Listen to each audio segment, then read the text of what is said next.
మిత్రులారా, ఇప్పుడు pastor Peter Naidu గారు ఉన్నారండి? వారు ఉన్నారా? వారు ఎక్కడి నుంచి వచ్చారండి? మీరు కోస్టల్ నుంచి వచ్చారా? పైకి రండి, ఫాస్ట్గా 2 మాటలు అంట. సమయం దృష్టిలో పెట్టుకోండి అందరూ కూడా. అందరికీ ధన్యవాదాలండి. మొదటిగా నేను పాస్టర్ని కాదు, రాంగ్గా ఇంట్రొడక్షన్ ఇచ్చారు. ఒక క్రిస్టియన్ లీడర్ని, అలాగే ఒక పార్టీకి స్టేట్ వర్కింగ్ ప్రెసిడెంట్ ఉన్నాను. మెయిన్గా ఈ కండువ వేసుకోవడానికి ఒక కారణం ఉంది.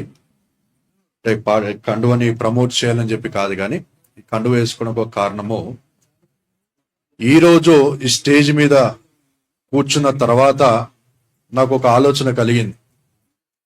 పెద్దలు మాట్లాడుతూ అంటా ఉన్నారు, 2 ధర్మాలు ఉన్నాయి, ఒకటి వచ్చేమో సనాతన ధర్మము, రెండోది వచ్చేమో వినాశన ధర్మం అని చెప్పి అంటా ఉన్నారు.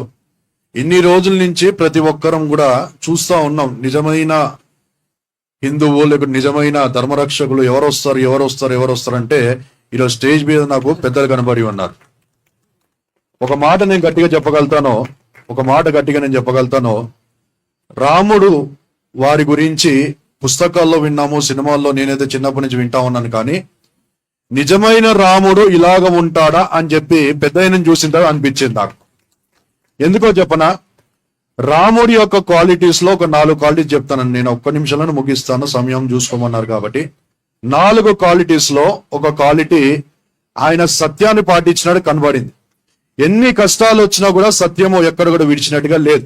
ఈరోజు ఆ క్వాలిటీ పెద్ద ఆయనలో నాకు కనబడతా ఉంది. రెండోది, రాముడు తల్లిదండ్రులకు లోబడి 14 సంవత్సరాలు అరణ్యవాసానికి వెళ్ళినట్టుగా లోబడిన పుత్రుడిగా కనబడతా ఉంది. మళ్ళీ ఇంత పెద్ద వయసులో తండ్రి స్థానంలో కనబడే ఇంత పెద్ద ఆయన ఉంటే ఆ నీచుడికి మనసు ఎట్లా కలిగిందా అని చెప్పి అడుగుతా ఉన్నాయి. మూడోది, రాముడి యొక్క విషయంలో ఒక క్వాలిటీ నాకు నచ్చిన క్వాలిటీ ఏంటంటే వినయము. అంత శక్తి సామర్థ్యాలు ఉన్నా కూడా రాముడికి ఎక్కడ కూడా అహంకారము, ప్రౌడిష్నెస్ కనిపించినట్టుగా లేదండి.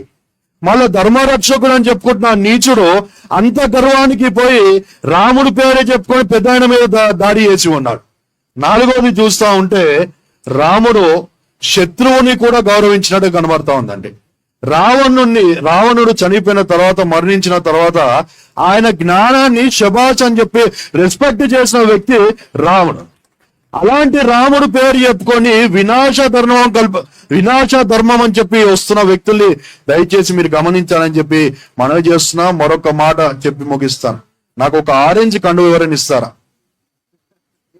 అని చెప్తాను, ఎందుకనేది ఒక్కసారి పట్టుకొని. చివరి మాట, సమయం లేదు, నేను చాలా స్టేజ్ల మీద ప్రసంగాలు చేస్తూ ఉంటాను, సమయంలో. ఈరోజు ఇది వేసుకోవడానికి ఒక క్రైస్తవుడిగా, లేకపోతే అక్క ఇక్కడ లుబినాక్క గారు ఉన్నారు, మైనారిటీ ముస్లిం, వారు వేసుకోవడానికి కారణం ఏంటో తెలుసా? ఇక్కడ నిలబడ్డ పెద్ద ఆయన నిజమైన ధర్మరక్షకుడు, నిజమైన హిందువు. ఇలాంటి హిందువు, నిజమైన ధర్మరక్షకుడు, నిజమైన హిందూ అంటే ఏ క్రైస్తవుడైనా కానీ క్రిస్టియన్, ముస్లిం, హిందూ బాయ్ అని చెప్పి చెప్తారు. మీడియా సమావేశంగా మాట్లాడుతా ఉన్నా. ఇలాంటి అన్నయ్యలు, ఇలాంటి పెద్దవారు ఇంకా వస్తే సమాజంలో మనమంతా కలిసిమెలిసి క్రిస్టియన్, ముస్లిం, హిందూ బాయ్. Thank you very much.